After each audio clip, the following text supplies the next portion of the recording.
This is the Academic Survival Podcast, and I'm your host, Dr. Shandra McDonald. Statistics show that approximately 40% of students drop out of college every year. In fact, nearly 30% drop out their first year. Well, I am on a mission to improve these stats.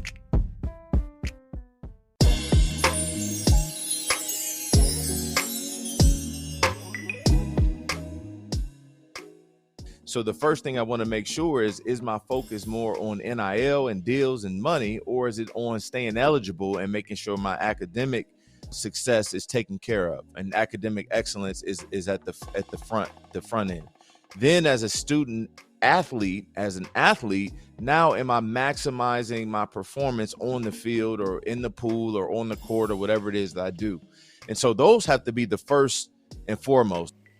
That's Roy Hall Jr., former student athlete and former NFL wide receiver. After my episode on empowering student athletes with ASU's Deputy Athletic Director Jean Boyd and Associate Athletic Director Alonzo Jones, I knew I wanted to include the voice of someone who not only played sports in college, but also realized their dream of becoming a professional athlete. So, I invited Roy Hall Jr. to the show to share some insights from when he was a student athlete and to share his opinion on navigating NIL. So stay tuned. I think you'll enjoy this episode. Hello and welcome to the Academic Survival Podcast. Today I have with me Roy Hall Jr., who was a wide receiver for the Indianapolis Colts. He also played for Ohio State, and I had a recent episode where I was able to speak to the Deputy Athletic Director for Arizona State University, and we were able to go into a lot of things regarding college athletes. And I wanted to have an opportunity to speak with someone who was actually a student athlete and then actually after that went pro. And so I wanted to invite Roy Hall Jr. He agreed to come on. And so that's who I have with me today. So welcome to the show. Thanks for having me. Super excited to be on. And congratulations on all your episodes and just your progress. And everything sounds great. And you're giving your listeners some awesome insight and obviously leveraging your contacts and the people that are close to you to be able to deliver some good info. So I'm excited to be on this and honored. Thank you. Yay, thank you. So I want to start off with talking about name, image, and likeness, because things have definitely changed within that aspect of student athletes. And I know that wasn't something that you were able to leverage when you were in college, the way that it's being able to be used now. So if you were in college now, in what way would you specifically leverage your name, image, and likeness? Well, the first thing that you have to realize with the NIL or name, image, and likeness is you have to understand the business of it, and you also have to understand the time that goes with it. Unlike professional athletes who have marketing firms and marketing companies to represent them, to go seek out the deals, to filter through the nonsense, to have those discussions and conversations on your behalf, a lot of these things are going right to the student athlete. And so the first thing that they have to do is create a team to get around them that understands the business, understands the tax implications, that understand how marketing and connecting yourself to a brand can impact you long term. Those are all things that you're being associated with. So you have to get that educational team around you to be able to facilitate some of these conversations. Now, I say all that as a prelude to you have to understand why you're a student athlete. I am, for example, at The Ohio State University to be a student, then an athlete, and then all the NIL stuff kicks in after that. So the first thing I want to make sure is my focus more on NIL and deals and money, or is it on staying eligible and making sure my academic success is taken care of and academic excellence is at the front end? Then as a student athlete, now am I maximizing my performance on the field or in the pool or on the court or whatever it is that I do? And so those have to be the first and foremost. Like, I go to a big time college to make sure I get my degree, get my education. I'm also there, obviously, to contribute from an athletic standpoint. And then everything else from an NIL piece comes into play. If you take care of academics, and part of that, you can start taking classes now to educate yourself on the process from a marketing standpoint, a business standpoint, and get that acumen squared away and tightened up so that you can go into these meetings knowing exactly what you're talking about and what they're saying to you and be able to communicate effectively. And then from an athletic standpoint, if you take care of business on the field, like I said, on the court, in the pool, whatever, now all of a sudden more people want to come to you. With the academic side, more people want you to represent them because your academics more so display what type of person you are, your character. Your character and who you are and That's your work good. ethic isn't just what you do on the field or as an athlete, but it's also communicated through your transcript and through your academics. So now all of a sudden you have two things that you can leverage to gain more money and notoriety through NIL from those two factors. So the first thing that I would do is not focus on leveraging. Where's my focus and where's my balance? Where's my balance? Because right now what I'm seeing is too much marketing, too much look at me, too much this is who I represent, too much this is who's paying me essentially, and not enough focus on the field. And some people can do both because they're so talented and so gifted that they can do both, where it's not that hard for me to catch a football. It's not that hard for me to run fast, but then my academics suffer, right? So how can you be better at marketing yourself to a company or for a company than you are marketing yourself to yourself, right? Like if you're excellent That's off good. the field and you want all these people to give you stuff, but you won't give yourself what you want from other people. And so you need to give yourself that excellence first. And that's where I would start. And then all of a sudden I can start to look at, okay, what companies, what brands, what things align with who I am as a player and who I am as a person? And does it make sense for me to do these things? And then also, what other athletes at my position are doing things and who are they branded with? Who are they going with? So you want to get a few larger, I know this is a long answer, a few larger companies with you, right? A few larger companies with you that maybe because these 5 or 6 elite athletes around the country are fused with them, which helps you as well, puts you in that elite tier. But then locally, you really want to get out and brand yourself locally because, you may only have 1 or 2 years to capitalize locally, but you could develop some relationships now that you can leverage. We talk about that word leverage. You can leverage for the next 10, 15 years, whether you make it to the NFL or not, just because you showed them love while you were a college student athlete. So I would, again, start with what am I focused on and where's my balance? And don't get too caught up in trying to get that huge piece of the pie just because it's available right now. Too many calories, is not good for anybody. So, you leave some of that pie on the table for others. Oh, wow. That's good. That's good. I like what you said about, building your character and having that focus on the academics because that translates into like your transcript. One of the things that I heard someone say once, and this is not as far as sports, but it's like you talked about transcript, and in life we talk about your credit score and how your credit score is also a reflection of your character. And so like what you were saying is like that transcript reflects your character in terms of how serious of a student were you when you were there to be a student athlete? Yeah, I think the That's difference, good. though, the difference between that, and that's a good analogy, the difference between credit score and education in college is you get put in the classroom and they give you the answers to the test. They give you the books. They give you the work package. They give you everything that you need. It's just a matter of you studying it. A lot of people's credit scores are messed up because they didn't get the education. They didn't know the value of it before someone comes and tells you this is why you need a high credit score and this is what it can do. You have no idea. So a lot of times, depending on where you come from, credit doesn't mean anything. Cash is king where a lot of people come from. Now cash is nothing because, you got debit cards and credit cards and all that stuff. But if you don't know, you just don't know, right? So if you got a mom or a dad that's struggling and all of a sudden they put a credit card in your name as a kid and destroy it, Yep. and you like, we had to do that to get by, and then all of a sudden you're 24 and you want to go get an apartment or go get a car, and you're like, I didn't even know I had credit. It's not so much a character thing it might have been the character of the people before you, right? But it's more of Yeah, that's true. it's an education thing, whereas opposed to in school, it's like you're handed pretty much you're handed 4 to 5 years of free education as long as you can go and do what you're supposed to do as an athlete.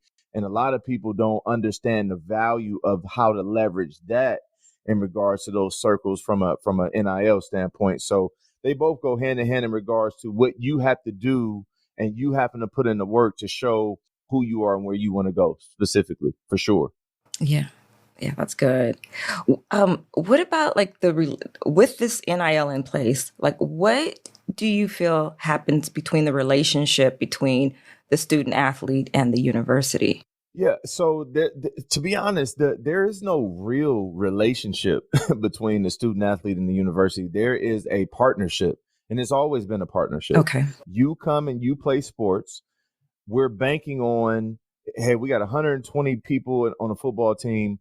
Of those 120, we're probably going to get about 25 standouts every 4-year cycle. And those 25 standouts are going to drive revenue into the hundreds of millions for this university, if not billions, because of how big the athletic branding is. And so we have a partnership because when you leave, our deal is if you do what you're supposed to do, you're going to get your degree.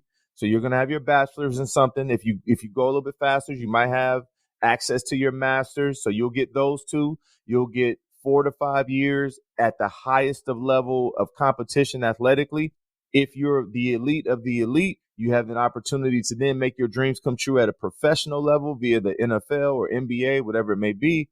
And then also you're going to be showcased around the world to millions to do what you love to do most, which is play your sport that you love.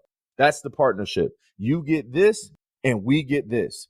What NIL did was, well, while we're generating all those hundreds of millions of dollars for you in these TV contracts and different things, we get a small little piece that we can generate ourselves from companies that have probably been partnering with the university or different places during the same time period. So it's not really a relationship. It's more of a partnership. And I think the faster that these student athletes understand that the university doesn't owe you anything, right? They don't owe you anything. They don't owe you playing time. They don't owe you someone telling you where to go to class. They don't owe you NIL deals. They don't owe you anything. When you sign on the dotted line, you're essentially saying that I know I'm coming here to get an education and then I get to play sports. And in return, I may have an opportunity to make my dreams come true. But now also you get the opportunity to make some money on the side on your own via NIL.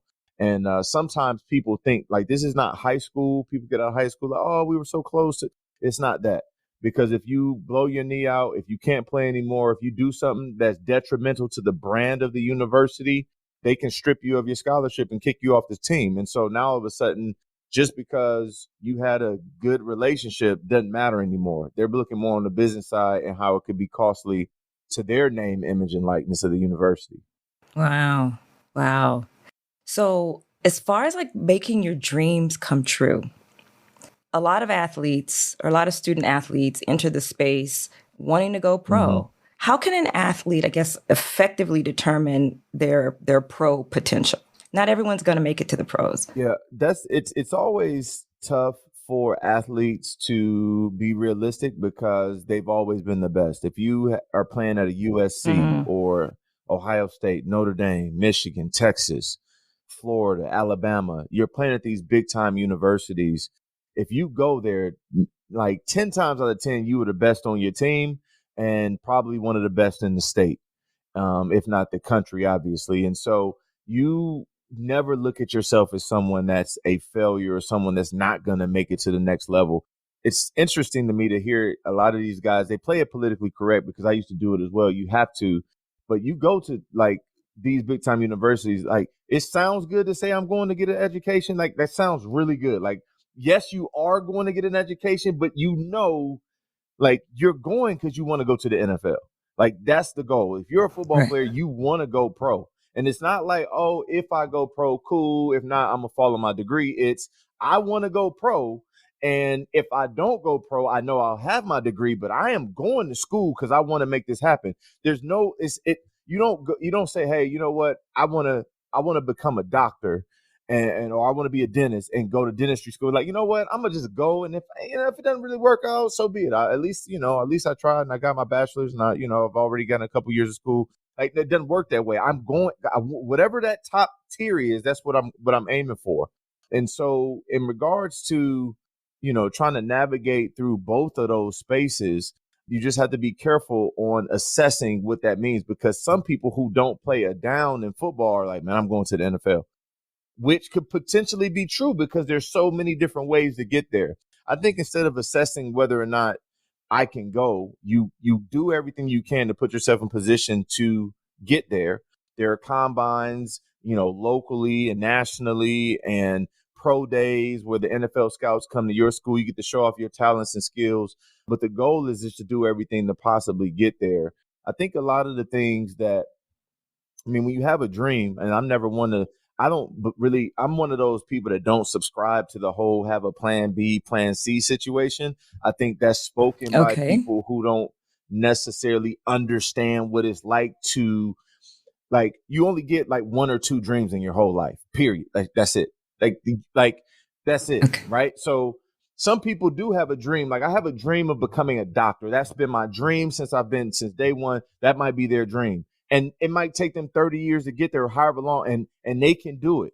But when it comes to the NFL, since it's so minuscule and so small of the people who actually get there, then all of a sudden people are like, it's impossible. So since it's impossible to them, and since they know the statistics on it are very, very low, they're trying to prepare you for disappointment.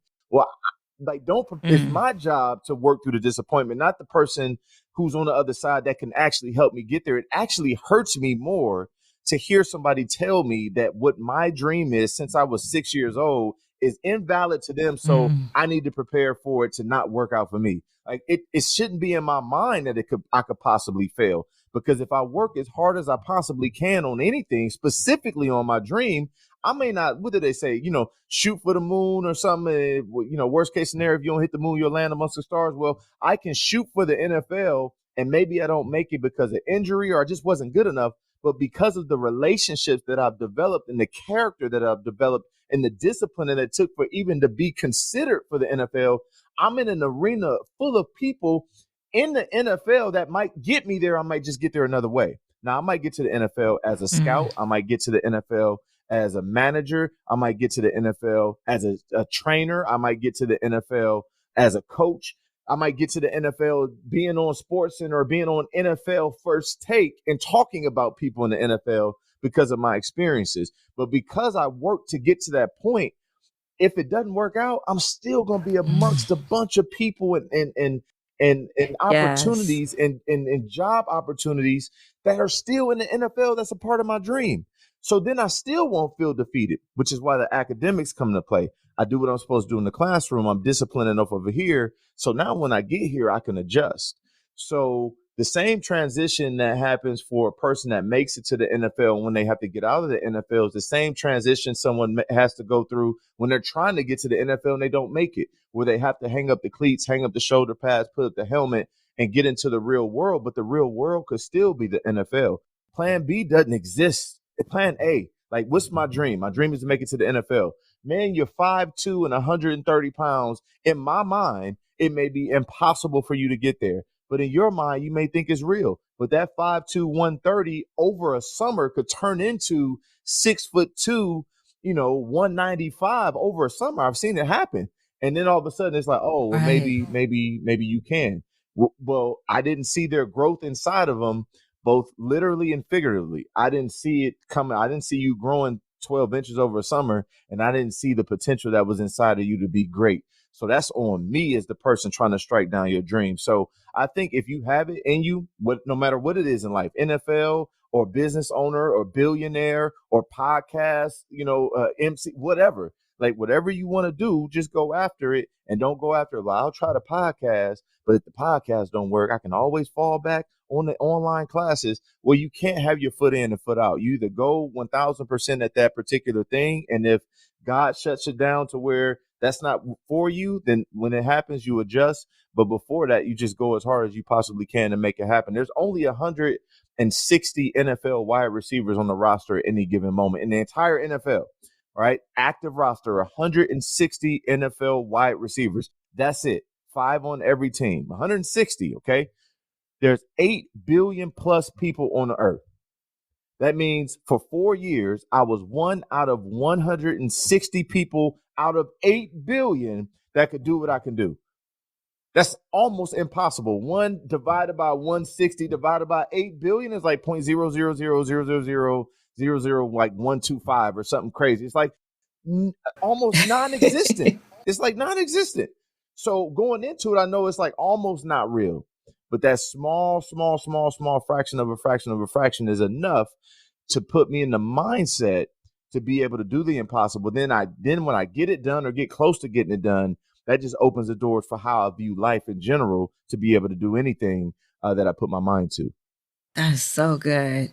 So for you, your NFL dream started at what age? 7, Was it 6? 6 or 7, somewhere in there, somewhere where, it's quick math. Yeah. 6 or 7, somewhere where, somewhere between making sure I have really, really good knots tying my shoes and trying to figure out how to do multiplication, I guess. I don't know. Somewhere in there.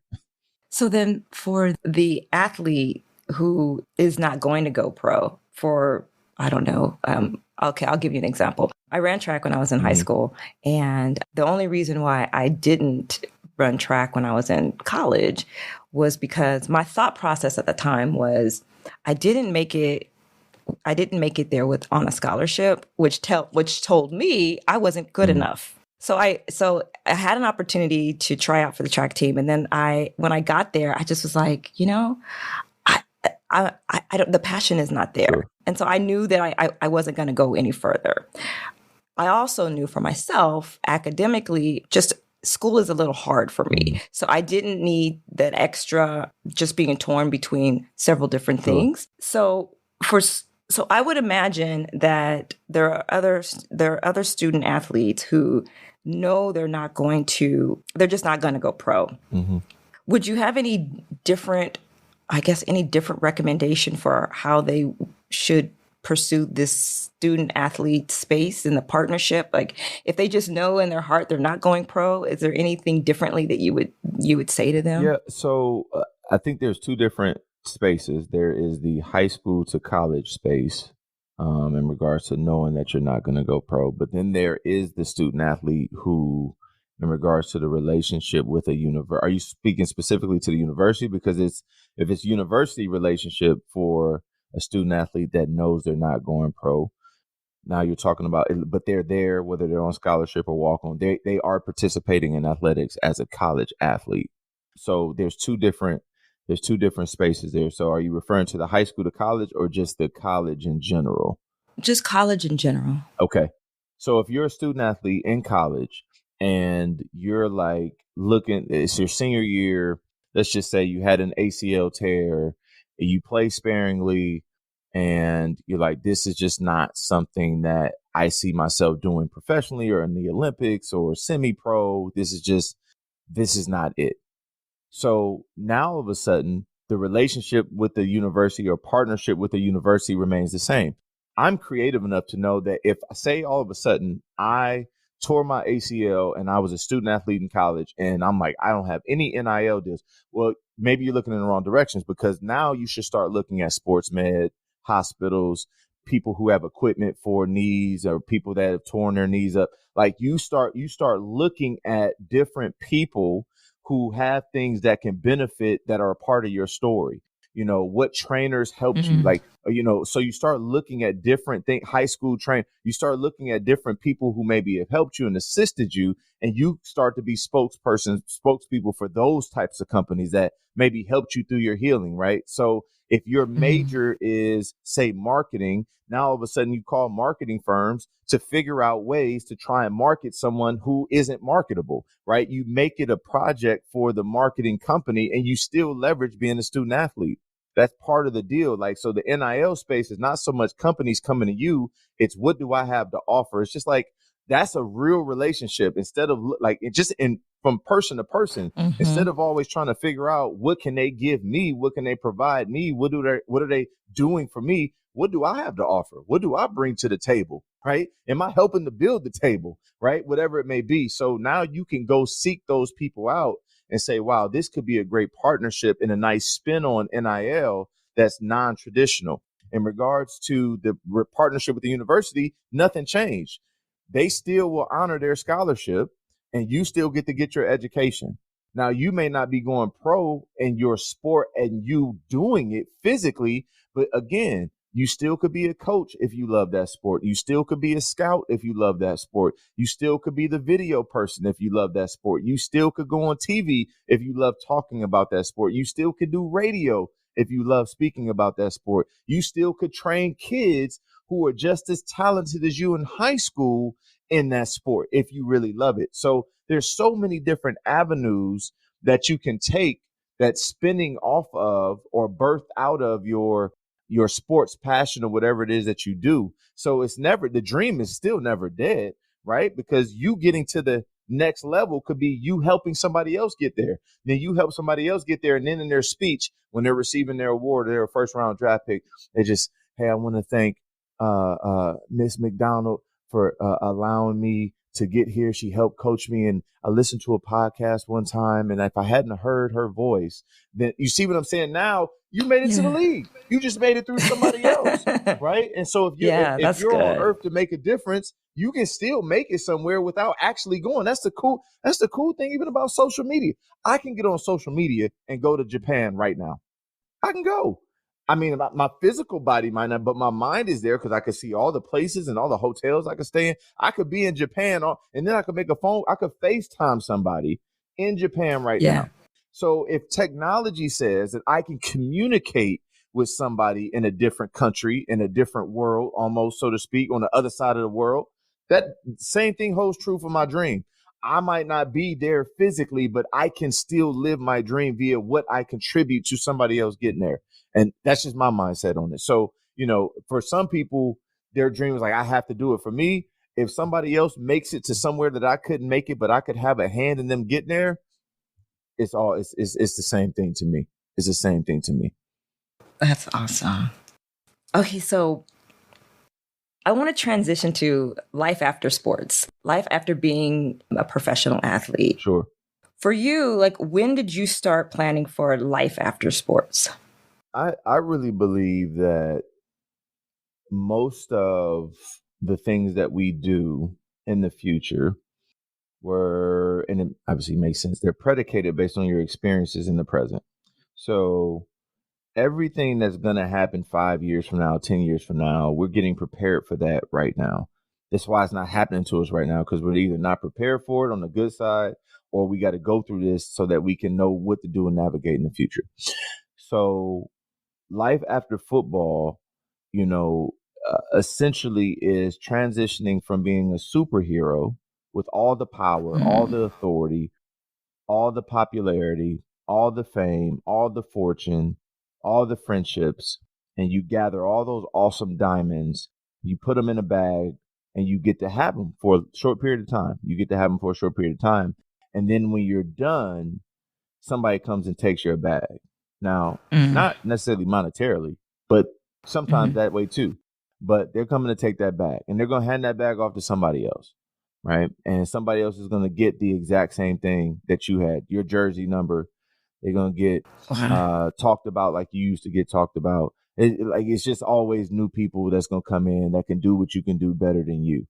And so you have to learn how to deal with that.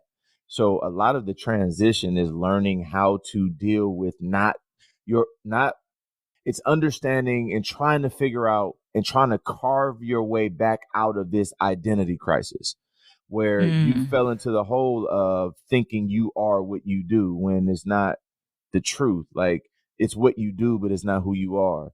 And you get caught up in image and you veer away from identity, right? Image becomes more important than your identity, which is embedded in integrity. Who am I in my core, in my person?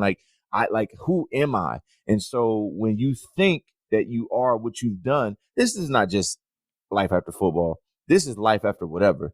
You look at people in business, CEOs, people that have some type of title, some type of high up position, and then they get let go because of budget cuts. And you're like, you gonna let me go? I built this company. You hear it all the time. Like, how you gonna get rid of me? Or you get so old and you retire and you look back, man, like, I've been doing this for 50 years. And now I'm sitting at home by myself and somebody else is running the company that I built.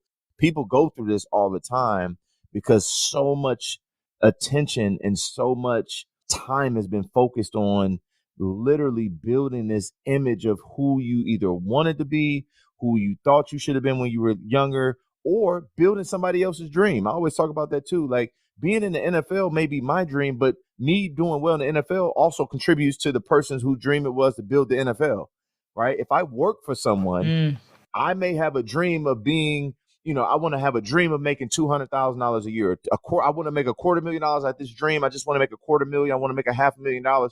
If I make $500,000, I just made the company $50 million, right? And the company that I made $50 million for, that wasn't my dream. That's somebody else's dream. So I talk to a lot of people a lot of time, like, figure out how to like do your own thing and like build your dream and build it for you versus building somebody else's dream. Anyway, that's a whole nother conversation. But the transition is difficult when you get caught up in the image piece of it. What are people going to think now that I'm not playing? My value was in me being a ball player or a volleyball player or a swimmer or a golfer.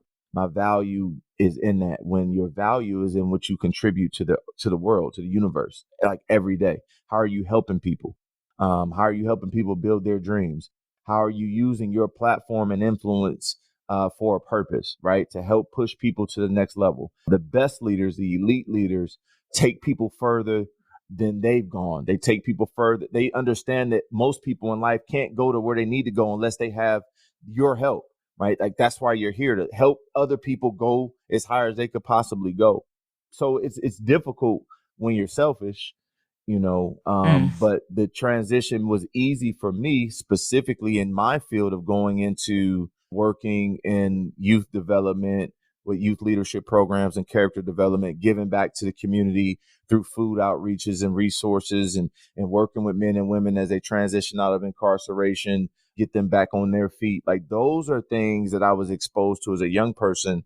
And so growing up in a household, single mom, raising 2 kids, she's working 2-3 jobs, not having a car, eviction notices hitting the door, every other day because you can't pay the bills, asking relatives to borrow money, as a kid because mom couldn't help this.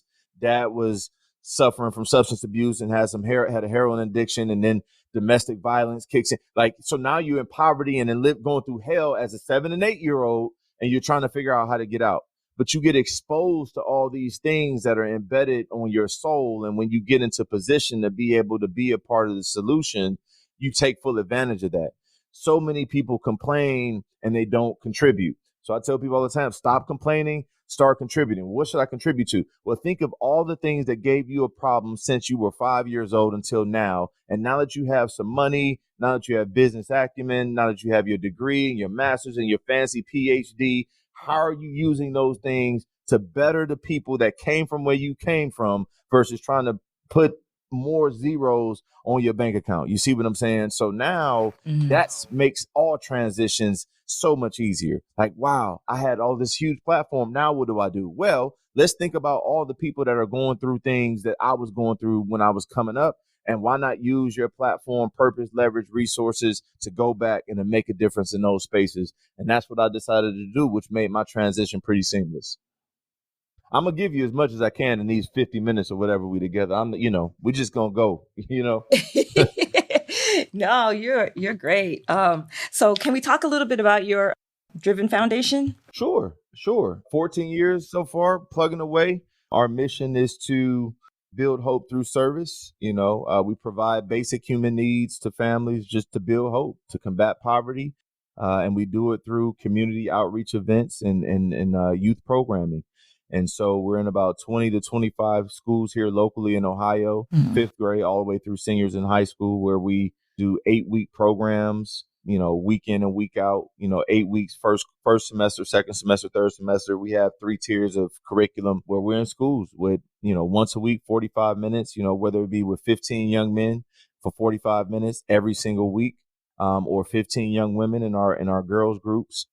And then we have some co-ed sessions. And so, we got after school programs as well, where you're including financial literacy for kids, getting them started early. We mentioned credit and the importance in understanding that. So that education starting early, career exploration field trips where you're taking these kids, picking them up in nice buses and you're taking them around to local business establishments, fine dining, hospitality, smaller businesses and smaller like boutique type things where people are entrepreneurs and starting businesses. And then also the bigger companies to see what they do on a day-to-day basis. There are a lot of Fortune 500 headquarters here in Columbus, Ohio. And so you take these career exploration field trips again to show them what else they could do, right? Because Yes. everybody isn't an athlete. And so these are all the different things that you can do. Bringing in people to do canvas paintings and things like that, yoga, mental health classes and courses. So we include all of these things inside of our youth programming. But then also we understand that there are challenges inside the home. And so we try and provide like basic human needs, pillows, right? Like kids That's are good. sleeping on floors and they're like, hey, we want these kids to go to school and get a great education. Well, here's the thing. They weren't able to shower the night before because the water wasn't on, right? Mm. Or maybe they have to like I don't know, like draw straws, so to speak, for who's showering, whatever it may be, for the hot water. You just never know the people's situation. Or maybe the heat's not on, right? Or like it's 5 kids in one bedroom, and so like some of them, three of them in the bed, 2 of them on the floor. They rotate every single night, right? Every other day they rotate. Well, the ones on the floor don't get the pillows. So we decided, like a lot of kids, like during our back to school event, we give away pillows, really, really nice memory foam pillows, and not just backpacks. Why? Because, okay, we want to make sure we contribute something to you getting a good night's sleep. But also at the back to school event, we're going to give you a backpack filled with school supplies, but and not just random school supplies. We're going to get your supply list and make sure every kid gets what's on the supply list. But then also we're going to give you another backpack filled with hygiene items, with washcloths and body wash and hand soap and toothbrush, toothpaste, floss, lotion, chapstick, whatever we could think of to go in that bag, so that you deodorant, so that not only can you take your shower, smell good, feel good, come in with confidence, and then turn around and have a good night's sleep, so to speak, as best as you could possibly have. Then all of a sudden your confidence to speak up and raise your hand in class comes into play. And then also we do haircuts. Why? Because you want to make sure you look great. But then also we understand that you got to eat. So a lot of kids, you can get think about this. You can get a good night's sleep and get some rest. You can get a shower and you can come to school with your backpack, with your fancy school supplies, right? But you didn't eat that morning.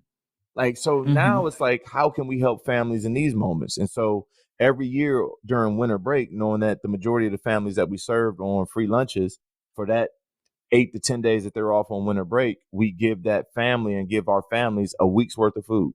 So we give about $400 to $500 worth of food to each one of these families, and we've been able to give away 1.5 million pounds of free food since 2010 through our food Yeah. outreach program, feeding over 10,000 families. So I've been the family member of the kid that didn't have the food. I've also been the one that was in borderline homeless, right? And so all these different things I remember. So what can I do on my scale? Now I can't save everybody. I can't do everything, but here I can at least help out these families that we work with on a day-to-day basis. So not only are we impacting the parents at the higher level, we're also communicating and building up the young people internally through our youth character and leadership programs. And that's what we do with the Driven Foundation. That's awesome. It makes me wonder about, how you establish those connections. I remember you saying earlier in our conversation about being local, like starting locally. And so how did you find the connections to be as effective as you are with your foundation? Sure. I mean, obviously, it's hard to build out all those things in one night. But we started with a food outreach. That was our first deal. Food outreach. That's where we're going with it. And it really wasn't that difficult, because you don't have to say, I want to feed 1,000 people. You literally can say, you can go to an elementary school, walk into the elementary school and say, hey, my name is Roy, and you don't have to go into, I'm a former football player and all that. No. Hey, I'm a community member. I have some resources to be able to help some families. I would imagine that some of your families are going through some challenges financially. We would like to help with our food outreach in our organization. Can you select 5, not 500, 5 families that could benefit from having a box of food bought from Kroger or Giant Eagle, whatever the grocery store or wherever you are, right? And this is what we're going to supply for them. This is what we're going to give them. We will deliver it to their home and DoorDash it, so to speak, but deliver it to their home. And we can leave it on their doorstep or whatever those. They don't have to do any interviews. They don't have to sign any paperwork. They don't have to show proof of poverty, show some bill or something, like nothing. Right. So that principal is going to go look at a list of probably about 50 to 100 students that they know are going through some challenges and make a few phone calls. And next thing you know, you're able to do it. Once you got 5, right? You take those 5 and you document it. We gave 5 families this, and this, and you go to local small companies or businesses. I wouldn't just kind of cold call it. I would look on their website to see what they stand for. I would get on their social medias and see if they're charitable or if they work with nonprofit organizations. I would go through that whole spiel and do my front end research so that I know what I'm going into and just ask the questions. And then everywhere that you go, you know someone. I'm talking to you right now on the podcast. Now, I'm not going to ask you to send me money. I'm not going to say, hey, hop on staydriven.org and, $25 to help feed a family for a week. But you got the information now, right? So like you could say, you know what? I want to support what Roy's doing and go for it and just do it. Like you can just go and do that. And so the other route is when you're talking to people, we talk to people about everything else other than what matters. Hey, what'd you think about Yellowstone? What'd you think about Game of Thrones? What'd you think about the season finale of Succession? Hey, what are you watching on Netflix right now? Are you watching Love is Blind? Like, what do you think about the NBA finals? Like, you watch all these different things. I just read this awesome new book, and all we're doing is talking about all this stuff that other people are doing.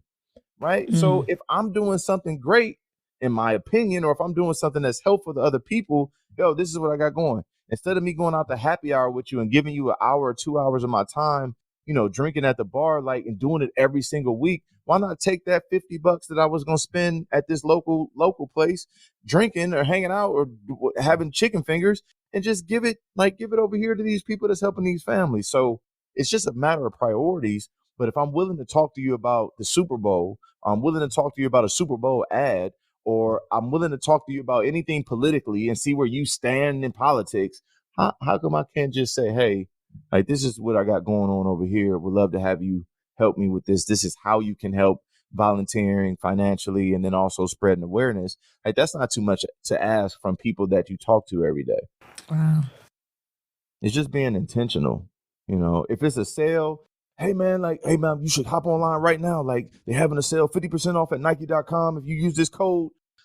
Okay. So if you can call me and tell me that, I can't call you and say, hey man, look, I can get this food for 50% off because I can buy it in bulk because of my partnership with the local grocery store. Would you like to, And here's the thing, people can tell but it also allows you to locate whether or not they really rocking with you or not. You need to get around people who are like-minded that want to make a difference the way that you do.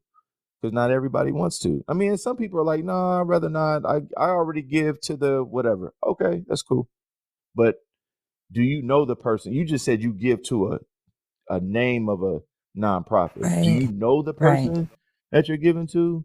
Do you know do you know them? Because you know me, right? And so, like, this is supposed to be a friendship or a relationship, right? Not a partnership. Yeah, right. That's good. That's really good. So I just have some closing questions. What do you see yourself doing in this space 5 years from now? On the nonprofit side, we'll just keep building our programs. I really believe that we'll be able to expand a little bit more where we're not just in the Central Ohio area with the majority of our programs, where we'll have some partnerships in Cleveland, where I'm originally from, and maybe even Cincinnati. The more we can get, when we talk about athletes, professional athletes involved, to where the brand is big enough to where some of these athletes, instead of starting their own thing, they may say, hey, we could be a brand ambassador of the Driven Foundation and kind of get some of these programs in these areas without having to start their own, which is sometimes kind of difficult because as a young athlete, you're like, man, I definitely want to start my own, because it just makes you feel like a business owner and you're doing something great. So I see that coming. Also, just expanding our programs. I mentioned we're in 20 to 25 schools now. I could see that tripling. I could see that being 100 in 5 years. I could see that being 150. I mean, there's so many middle and high schools here in the city. There's no reason why we can't continue to develop young people in the areas of leadership and character. So that's kind of where I see it. Here's the thing. It's not necessarily one of those have to be, oh man, we have to be in Cleveland. We have to go to Cincinnati. If God doesn't release it to go there, then it doesn't. And it'll be right here in Columbus, and as long as we're here, that the biggest thing is to be here, right? Not to necessarily worry about expand like that I can see it happening, but the goal is to be, because usually you have a professional athlete, they have a foundation. When they get done playing, their foundation in that 1 or 2 years after goes by the wayside because there's like you got to find funding and have somebody to run it, and that's so we're here. We're 14 years in now, okay, and so just to continue to be here and be consistent as a resource for a lot of these families is definitely the goal, and I think out of that also, and we didn't talk at all about me traveling around and speaking and motivating and inspiring and building up leadership conferences and talks and all that. Like that spun out of wanting to make a difference and maximizing my life.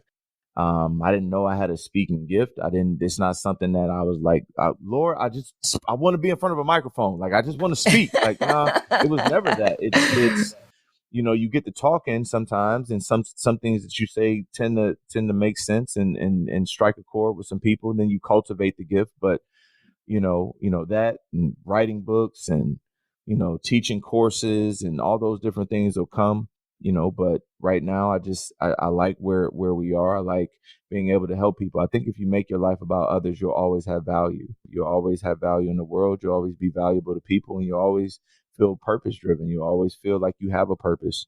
And I think no matter what you do, no matter who you are, no matter how much money you make, when you make your life about service to others and helping other people, there'll always be somebody to help take you to the level that you want to get to. I just firmly believe that. All right. My final question. What brings you hope? What brings me hope? Wow, that's a really, really good question. Outside of my faith in the Lord, like having opportunity gives me hope. The fact that I woke up this morning, and the fact that you woke up, the fact that we woke up, the fact that the people on earth woke up today and they had an opportunity to put their feet on the ground and get their day going, right? The whole tomorrow's not promised, that whole thing is real. Like every day is certainly a gift. It's a blessing. All 1,008 heartbeats that we get every single day on average, like it's a gift. And I'm so thankful and grateful to have an opportunity to be here. Sometimes you have hard days. Sometimes you have good days. Sometimes you have better days, but there's never a bad day. There's never a bad day. How can there be a bad day when you woke up on this side of the turf, on this side of the earth? Like how is there such a, perspective is everything. Oh, you don't understand how hard it is. I said it could be some hard times for sure. Right. But you're here, which means you have an opportunity to work through, get through, work around, knock it down, right? You got an opportunity to witness a real life miracle when you make it through. And so that's what gives me hope for the future, hope for mankind, hope for equality, hope for, violence numbers going like back the other way instead of through the roof, right? Like going back underground, like all the separation and division, like you get hope because it's still like we're humans. So it's somebody out there, some people out there, some groups out there that as they continue to do their work and band together, they can make a difference. And so that's kind of what gives me hope on a day-to-day basis. That's awesome. Wow. Well, thank you so much for joining the Academic Survival Podcast. I know you dropped a lot of good information. Like we went so many different ways within each like little question. You really like you provided in essence, you like provided like tips on how to start a nonprofit. How to build a relationship with your Sure. The school doesn't owe you anything. Like you just kind of like covered so much. So this was really, really great. I appreciate it. So I will be in touch with you, but thank you so much for coming on the show, and have a good day. It's a blessing to be on with you. It's awesome. Academic Survival is just the title in itself is enough to make you stop and listen to listen. it's a journey for sure. And I know it's a journey that you've had to fight through on multiple different levels and multiple different ways, but you're definitely an example and inspiring in your own right. Not just through what you do on a day-to-day basis, but just being selfless enough to want to offer information and insight to people to help them through their academic journey. And so for that, you should be commended, and just keep up the good work. Stay committed, right? Stay committed. And even when it gets hard to do this and to come up with ideas and figure out who to talk to and schedule the person and get the information and send the follow-up email, just stay consistent and you'll keep making a difference. Thank you. Thank you. I appreciate that too. My pleasure. My pleasure.